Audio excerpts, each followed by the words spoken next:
Avatar tem como uma das suas melhores qualidades a quantidade estratosférica de personagens muito bem desenvolvidos e completos. Cada um deles não só cumprindo a sua função narrativa principal, mas também tendo dramas, humor e dilemas morais muito complexos. Ainda assim, existe uma personagem que se destaca por ser simplesmente a mais completa de todo o desenho. E por isso, atendendo a diversos comentários, finalmente chegou o dia. Hoje nós iremos falar dela, Katara, a dominadora de água mais poderosa do universo Avatar. Começando do início.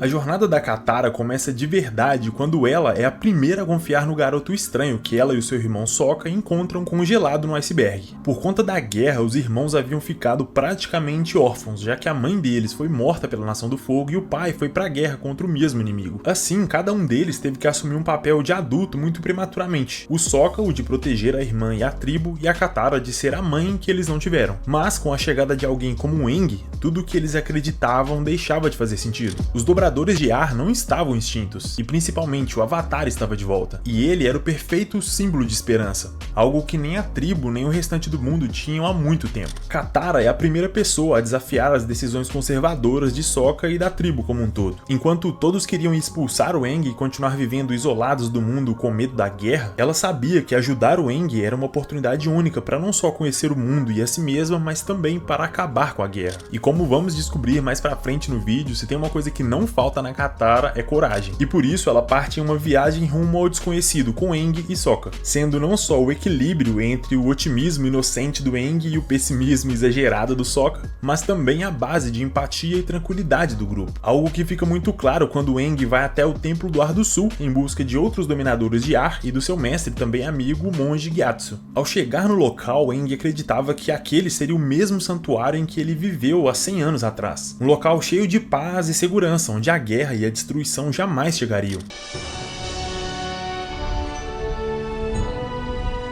Mas Gyatso, como vou saber se estou pronto? Suas perguntas serão respondidas quando tiver idade bastante para entrar no santuário do Templo de Ar. Algo que não condizia com o cenário encontrado, já que ao chegar no local eles não encontraram ninguém. O templo estava completamente vazio, mas mesmo assim, Aang mantinha suas esperanças. Porém, infelizmente, Sokka e Katara rapidamente descobriram que ele estava errado. Eles encontram capacetes de soldados do fogo em meio aos escombros. Ficava claro que uma batalha muito grande ocorreu no templo, e principalmente que o sumiço dos dobradores de ar não era coincidência. Eles inicialmente pensam em mostrar ao Aang a descoberta, e até o chamam ao local, mas pouco antes do Aang chegar, a Katara percebe que algo assim seria doloroso demais para ele, e então ela esconde o capacete de guerra. Só que até chega a dizer que ela não poderia protegê-lo para sempre, que uma hora ou outra ele iria descobrir a verdade. E o Sokka estava certo, e a Katara também sabia disso, mas mesmo assim isso não iria impedi-la de tentar. O grupo então continuava explorando o templo em busca de qualquer sinal dos outros dobradores, mas o Aang acaba encontrando o esqueleto do mestre Gyatso, completamente cercado de armaduras dos dobradores de fogo, e a essa altura era impossível esconder a verdade. O templo havia sido atacado, e todos os dobradores de ar foram mortos na batalha. Ou em outras palavras, tudo e todos que o Aang conheceu foram destruídos pela guerra que ele deveria ter impedido. Um misto de raiva, frustração e culpa tomaram conta do Aang, a ponto de ele entrar no estado Avatar, onde o seu poder se torna tão grande e incontrolável que ele destruiria completamente o templo se não fosse impedido. E é aí que a Katara mostra uma das suas principais características, a empatia. Ela se conecta com o Aang ao contar sobre o seu próprio trauma de perder a mãe, e lembrando a ele que mesmo que o Gyatso e os outros dobradores de ar tenham partido, ele não estava sozinho. Ela e o Sokka eram agora a sua família, e esse era realmente o momento em que aquele grupo se tornava pouco a pouco uma família de verdade. E tudo isso graças a Katara, que conseguia se importar e cuidar de todos os membros, os inspirando e mantendo o grupo unido. Mas essa sua capacidade de inspirar não parava por aí. Ela ainda usaria esse seu superpoder para ajudar outras pessoas, o que pouco a pouco vai nos mostrando quão importante a Katara é na história. Como vemos no capítulo 6, onde o grupo chega perto de uma vila do Reino da Terra e de repente começam a ouvir barulhos de batidas no local próximo de onde eles estavam, eles partem para investigar, e ao chegar nesse local eles veem um jovem dobrador de terra praticando as suas técnicas. O Sokka então assume a sua postura de líder extremamente desconfiado e diz: "Ele parece perigoso, então é melhor termos cuidado." Olá! Eu sou Katara! E apesar do otimismo, o mundo estava em guerra. O medo e a desconfiança eram os sentimentos mais comuns, e por isso o dobrador foge sem dizer nada. Em seguida, eles chegam à vila onde o jovem morava. O seu nome era Haru, e logo descobrimos que a dobra de terra era expressamente proibida naquela vila, e por isso ele praticava escondido dos soldados do fogo. A Nação do Fogo havia dominado a vila e levado presos todos os dobradores de terra, o que incluía o pai de Haru. Todas aquelas pessoas já haviam perdido as esperanças completamente, era uma batalha perdida. E Katara, mais do que ninguém, podia entender a dor de Haru, já que ela também havia perdido a sua mãe. Algo que ela repete com bastante frequência, que até gerou um meme, mas não vamos rir não, que é sério. Pois Haru e Katara ouvem pedidos de socorro de alguém próximo. Os gritos vinham de um idoso preso depois de um deslizamento de terra em uma das minas. Rapidamente fica claro que a única maneira de tirá-lo de lá era com a dobra de terra. Haru fica relutante em dobrar a terra, afinal ele poderia ser preso por isso. Mas Katara o convence, dizendo que só ele poderia salvar aquele homem. Haru, tem um jeito de você ajudar ele. Haru, você conseguiu! Foi um momento de realização e de vitória, mas que rapidamente se transformaria em um pesadelo por completo. Aquele homem que o Haru salvou o entregou para os guardas da Nação do Fogo, e por isso ele foi levado para a prisão durante a noite. E lá ele passaria o resto da vida fazendo trabalho escravo para a nação que o havia aprisionado, algo que Katara não iria permitir. Ela então forja a dobra de terra com a ajuda de Aang e Sokka para ser levada até Haru. Lá a Katara teria apenas 12 horas para resgatar o Haru. Caso contrário, Aang e o Sokka iriam atirar de lá. Já na prisão, a Katara realmente encontra Haru e o seu pai, e rapidamente ela percebe que apesar de eles cuidarem uns dos outros, ninguém tinha esperanças de fugir. Nenhum plano de luta ou de fuga era feito. O plano? O plano é sobreviver, esperar essa guerra, esperar que um dia alguns possam voltar para casa e esquecer o que aconteceu. Como o senhor pode dizer isso? Parece até que já desistiu. Tudo se tratava de sobrevivência e apenas disso, mas Katara não aceitaria ver todas aquelas pessoas abrindo mão das suas próprias vidas sem lutar. E por isso ela se levanta em meio a todos os prisioneiros e faz um discurso motivador sobre liberdade e resistência. A hora de lutar é agora! Eu posso dizer a vocês que o Avatar voltou! Então lembrem de sua coragem, dobradores de terra. Vamos lutar por nossa liberdade! Mas infelizmente todas aquelas pessoas já estavam quebradas por dentro. E essa pequena fagulha de esperança não seria o suficiente para movê-las contra os seus opressores. E com a sua falha, as suas 12 horas também haviam acabado. E assim, Aang e Sokka foram salvá-la. Mas seria impossível levar todas aquelas pessoas no Appa. E por isso, somente a Katara e o Haru seriam resgatados. E é aí que a Katara demonstra a sua determinação inabalável. Não vamos embora.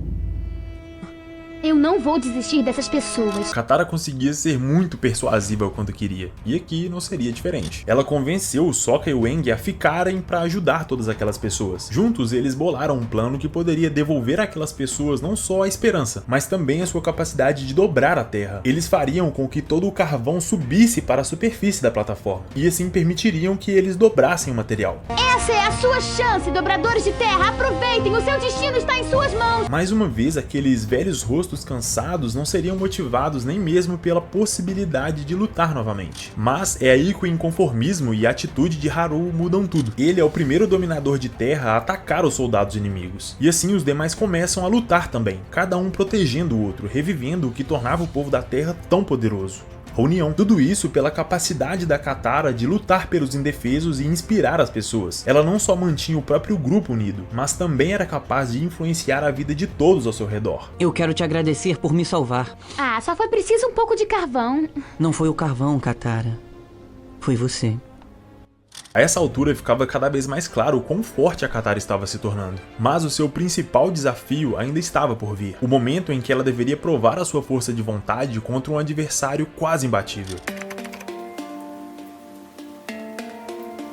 A jornada da equipe Avatar tinha como principal objetivo acabar com a guerra e salvar o mundo. Mas para isso, Aang precisaria dominar os 4 elementos, o que significava que ele precisaria de um mestre em dominação de água, assim como a Katara. E eles sabiam que o melhor local para se encontrar alguém assim era justamente a tribo da Água do Norte. E por isso a sua jornada é totalmente direcionada a esse objetivo. Após muitos desafios e batalhas, eles finalmente alcançam a sua tribo irmã. Lá eles são recepcionados com honra como grandes guerreiros que acompanhavam o Avatar e tinham vindo de longe. Aang e Katara estavam muito ansiosos para finalmente começar o seu treinamento com o mestre da tribo, Pakko. Por isso, no dia seguinte, eles chegam bem cedo até o local de treinamento, mas quando Pakko descobre que a Katara era na verdade uma garota, ele se recusa a ensiná-la.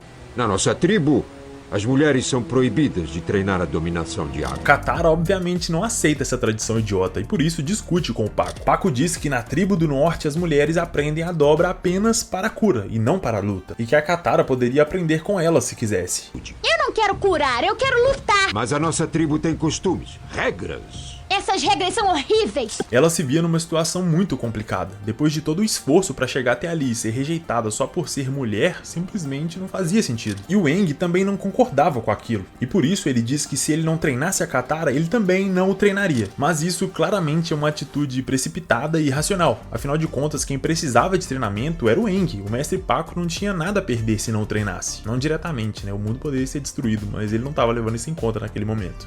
Meu nome é Ari e eu não tô nem aí. Mesmo assim, aqui dá pra notar mais uma característica muito importante na Katara, a humildade, já que quando ela percebeu o que significaria aquela disputa, ela abre mão até mesmo do seu próprio objetivo para não prejudicar o Aang. Não pode arriscar seu treinamento por mim, tem que aprender com o mestre Paco, mesmo ele sendo um grande idiota.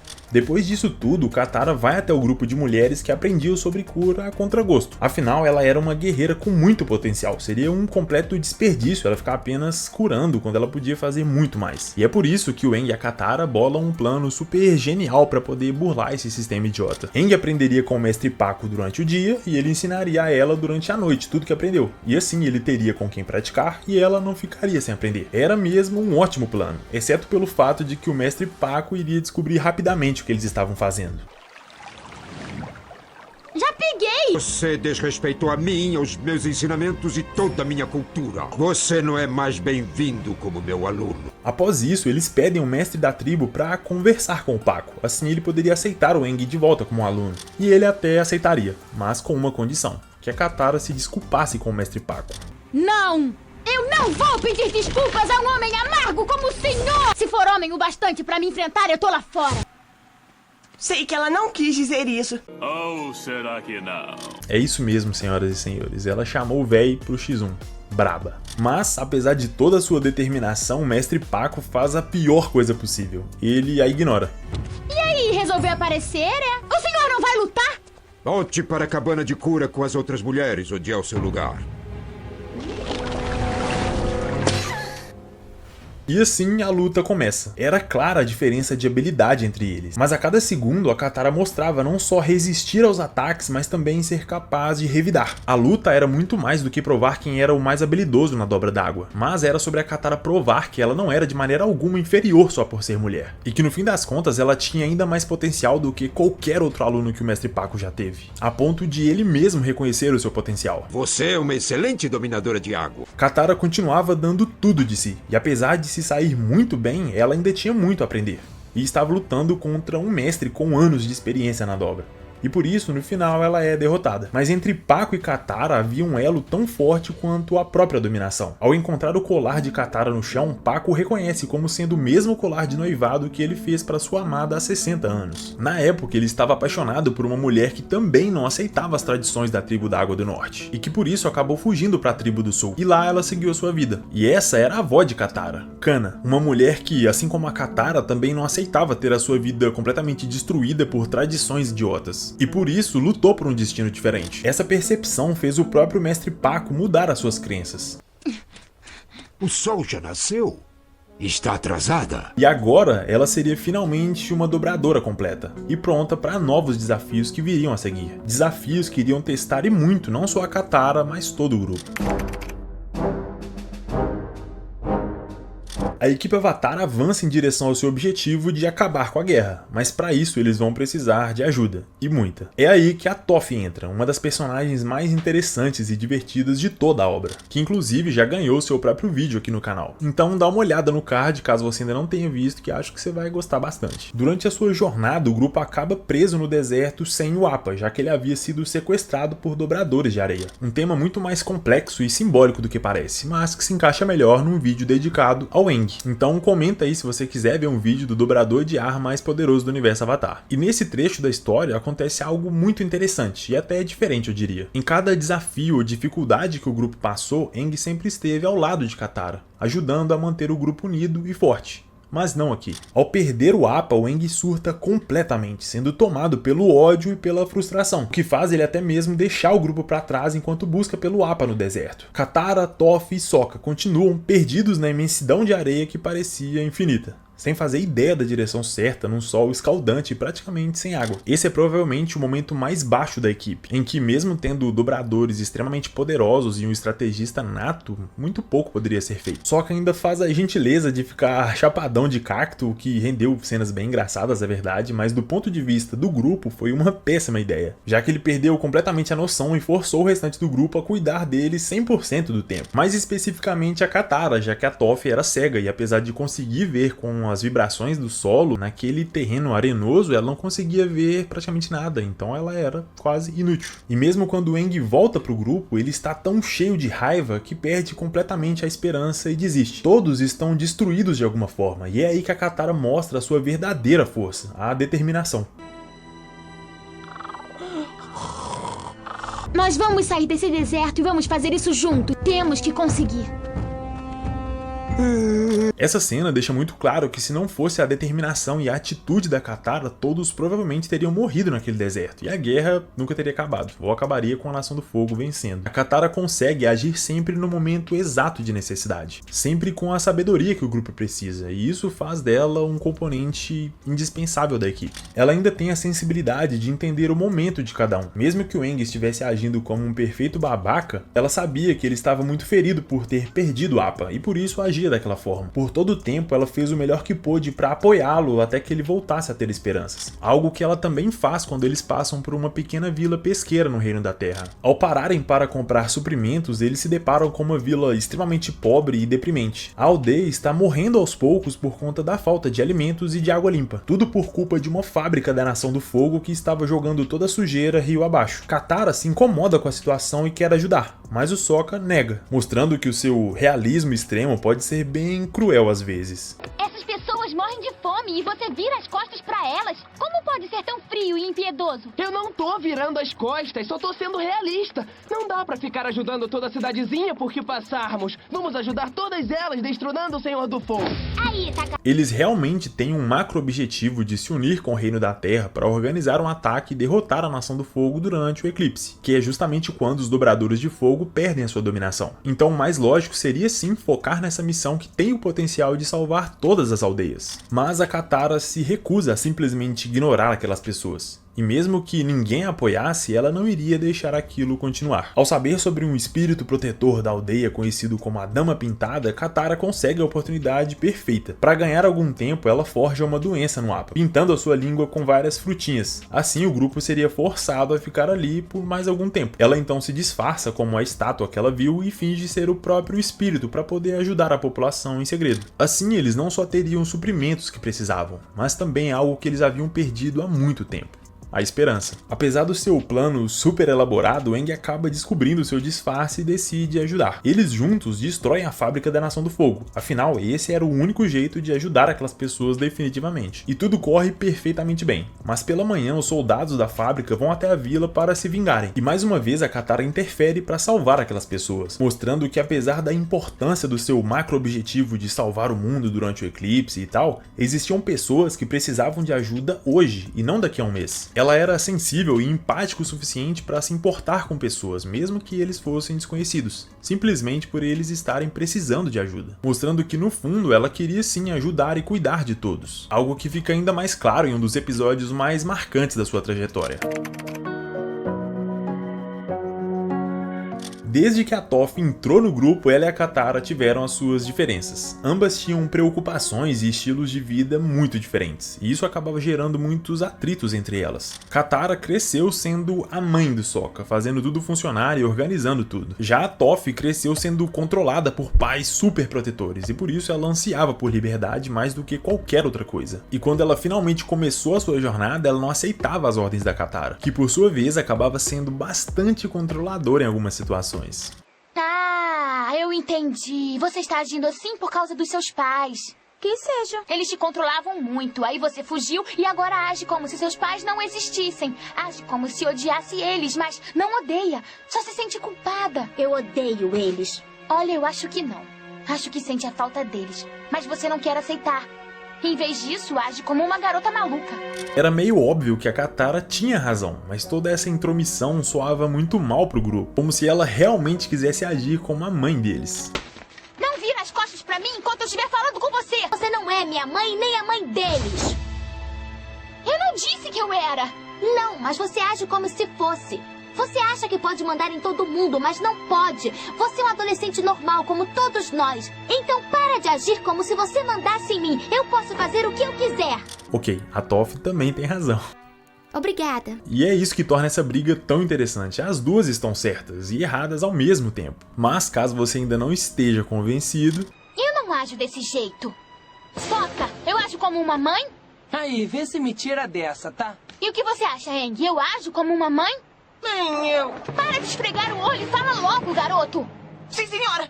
O clima tava horrível, ninguém conversava nem dava o braço a torcer. E apesar do plano genial do Sokka e do Aang de reaproximar as duas, nada funcionava. Eu vou mandar um bilhete pra Katara dizendo que é da Toph e que ela quer se desculpar. Aí todo mundo vai ser amigo de novo. Eu sei muito bem que foi você, Sokka. A Toph não sabe escrever. Não acredito que esquecemos que a Toph não sabe escrever. É, somos idiotas. Ainda assim, o Sokka não iria desistir tão facilmente, mas dessa vez ele ia tentar algo mais normal. E por isso ele chama a Toph pra conversar, pra quem sabe assim resolver as coisas. Lá o Sokka diz que entende a Toph, que a Katara é mesmo uma chata. Sempre tem que ter razão em tudo, aí fica mandona e se intromete nos seus assuntos, mas que mesmo assim era nisso que ele se apoiava. Quando a nossa mãe morreu, foi a pior época da nossa vida.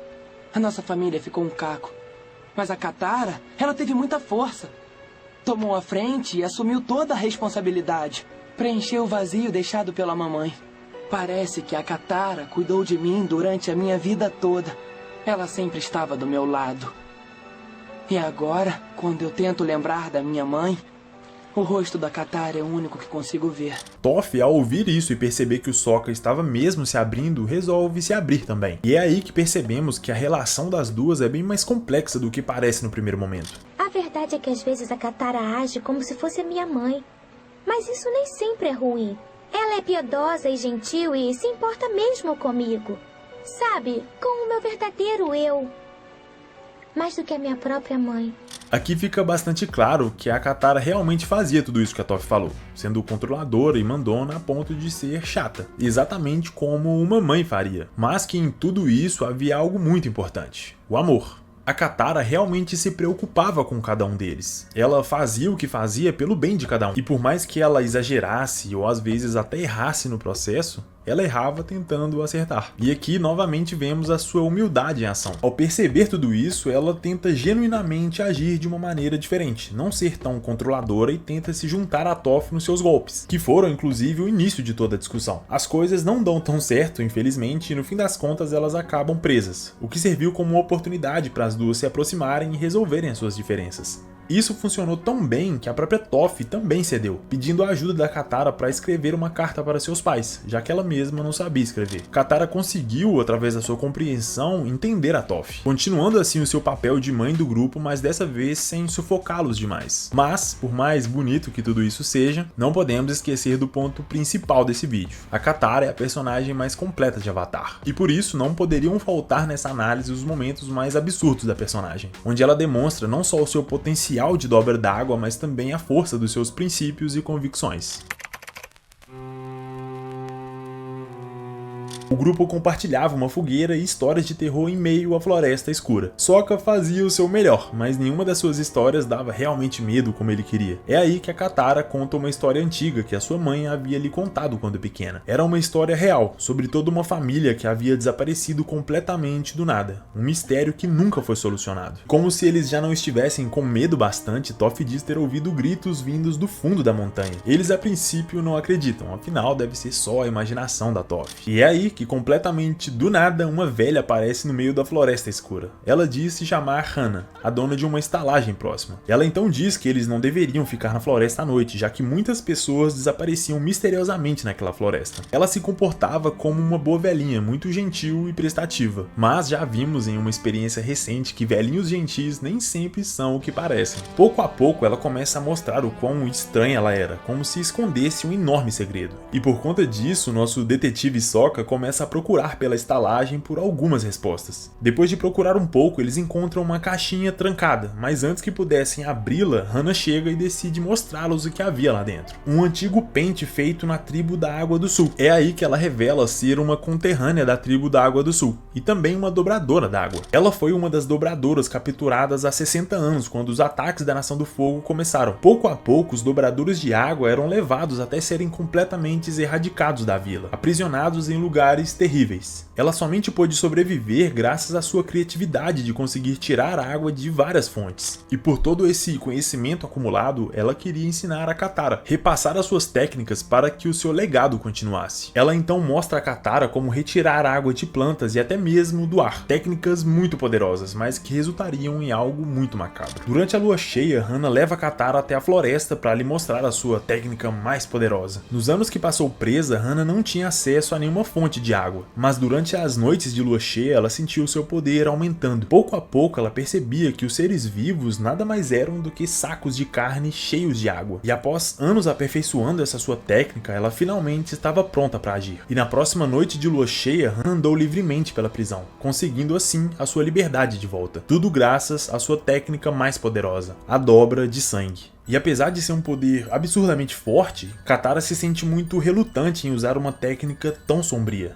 E é seu dever usar os dons que você recebeu para ganhar essa guerra. Eles tentaram nos eliminar e a toda a nossa cultura. A sua mãe. Hannah tenta convencer a Katara a continuar o seu legado a todo custo. Não se tratava apenas de sobreviver, mas sim de se vingar. Pouco a pouco, a Katara ligava os pontos até perceber que a Rama era a culpada pelo sumiço de todas aquelas pessoas. Era ela que os sequestrava durante as noites de lua cheia. Ela os levava para uma caverna no fundo da montanha e lá os aprisionava. Eram esses os gritos que a Toph ouviu no início do episódio. É você que está fazendo as pessoas sumirem durante a lua cheia. Eu não vou usar a dominação de sangue e não vou permitir que você continue aterrorizando a cidade. Infelizmente, a Katara decidiu se virar contra a Rama antes de aprender a técnica de dobra de sangue, o que fazia dela um alvo fácil. Mas o que Rama não contava era que a Katara tinha uma dominação ainda mais poderosa que a dela.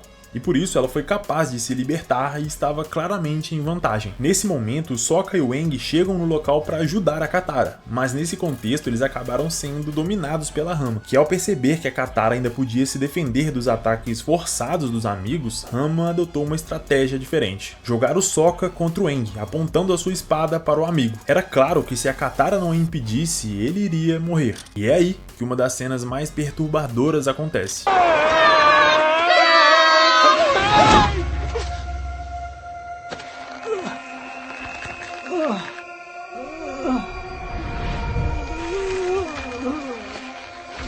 Katara foi obrigada a usar a técnica mais sombria que já vimos na obra, algo que ela mesma era contra, mas que se viu forçada a ceder a esse poder para salvar os amigos. Rama estava derrotada e a partir de então seria presa pelos seus crimes, mas para ela o seu dever estava cumprido.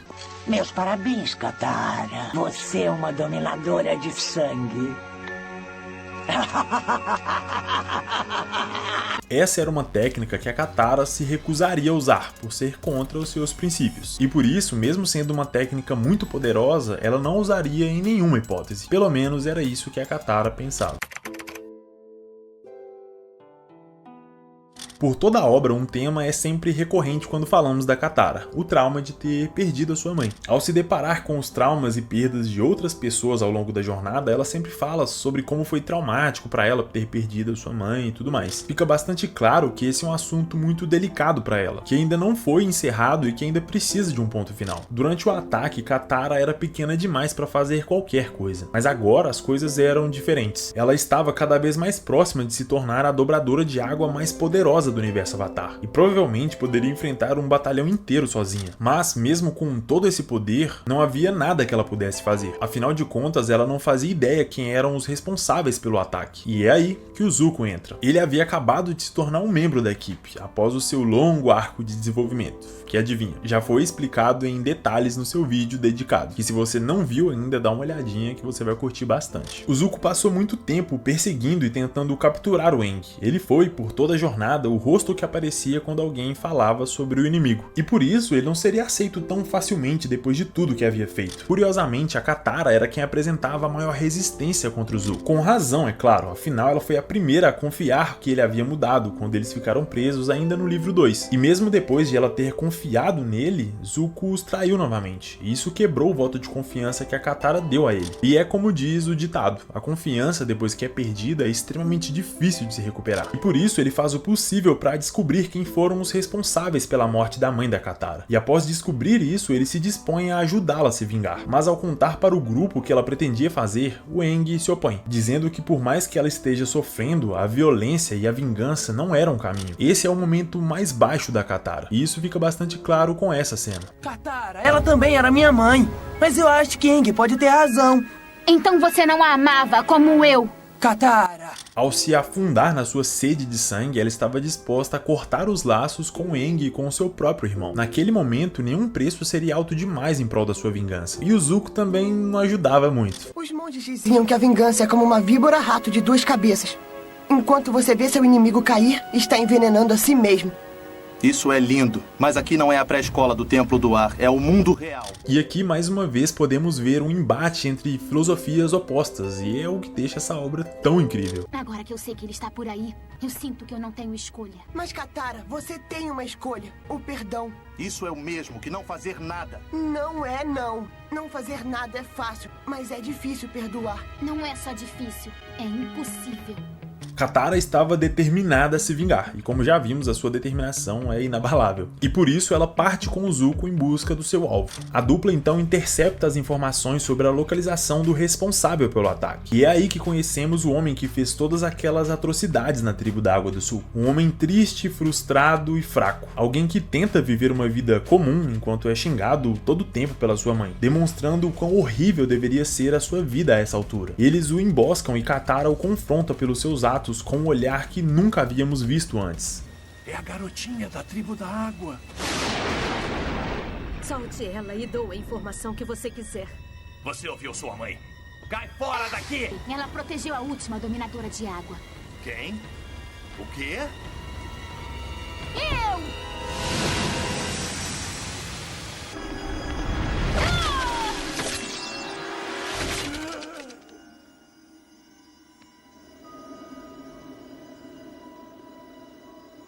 Katara estava pronta para matar aquele homem e vingar a sua mãe. Mas no momento final ela não só percebeu quem era aquele homem, mas também quem era ela mesma. E principalmente que não era aquilo que a sua mãe iria querer. Eu fiz uma maldade. Eu sei que fiz. E você merece a vingança. Então por que não leva a minha mãe? Isso seria justo.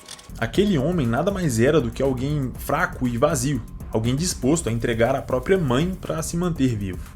E por isso não era digno de nada além de pena.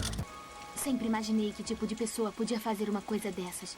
Mas agora que o vi, acho que eu compreendo. Não há nada dentro de você. Nada mesmo. É digno de pena, é triste e vazio.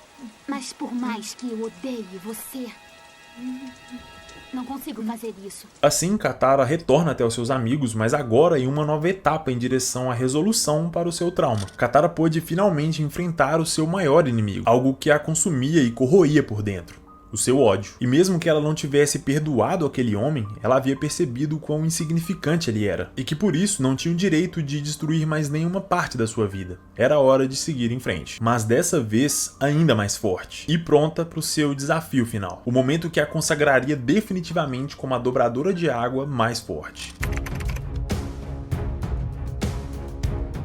A jornada da equipe Avatar os levou ao momento final e decisivo. Aang deveria enfrentar o Senhor do Fogo Ozai durante a passagem do cometa Sozin, o que significava que os Dobradores de Fogo estariam no ápice do seu poder, o que tornava o desafio que já era grande ainda maior. O grupo então se separou para atuar em locais diferentes com objetivos diferentes. Katara e Zuko se uniram para enfrentar a Azula na Nação do Fogo, onde ela estaria sendo coroada como a nova Senhora do Fogo, já que o Ozai estava se autocoroando como Lord Fênix, o imperador de todo mundo. Desde pequena, a Azula sempre foi a favorita do pai. Ela havia herdado dele tudo o que ele julgava como força, enquanto Zuko herdou as características da mãe, tudo o que ele julgava como fraqueza. Chegando ao ponto de dizer que a Azula nasceu com sorte, enquanto Zuko teve sorte de nascer. E é por isso que a batalha entre esses dois personagens carrega muitos simbolismos dentro da obra, algo que eu pretendo analisar com mais atenção no vídeo dedicado a Azula, algo que vocês pediram bastante também, então vai sair no canal em algum momento. Mas no vídeo de hoje o nosso foco é a Katara, alguém que a princípio estava ali apenas para dar um suporte ao Zuko quando ele enfrentasse a irmã,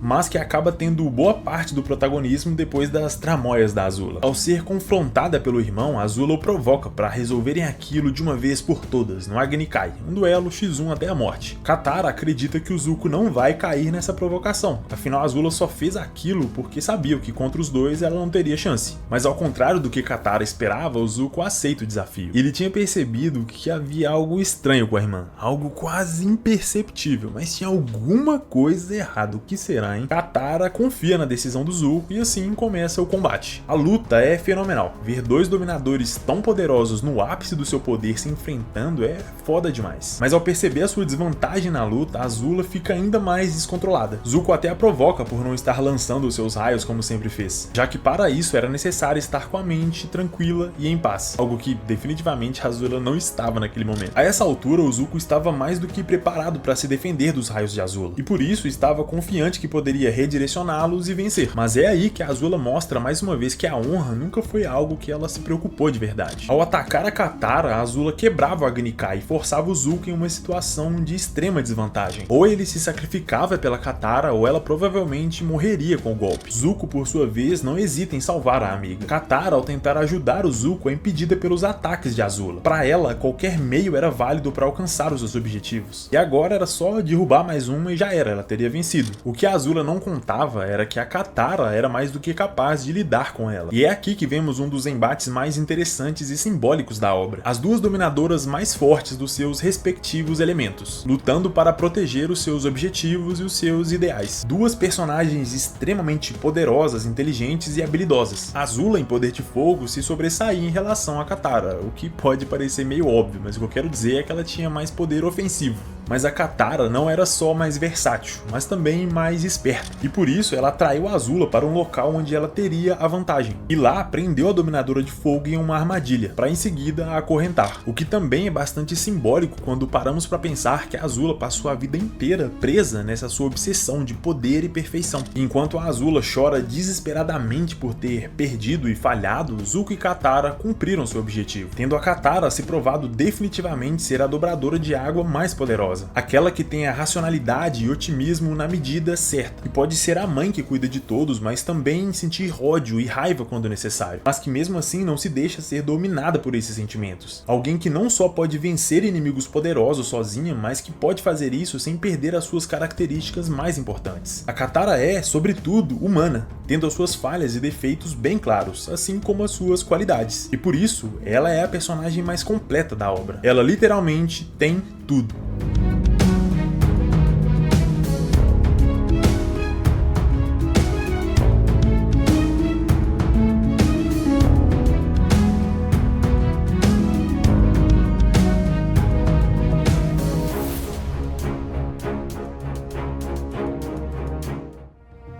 O senhor não me derruba!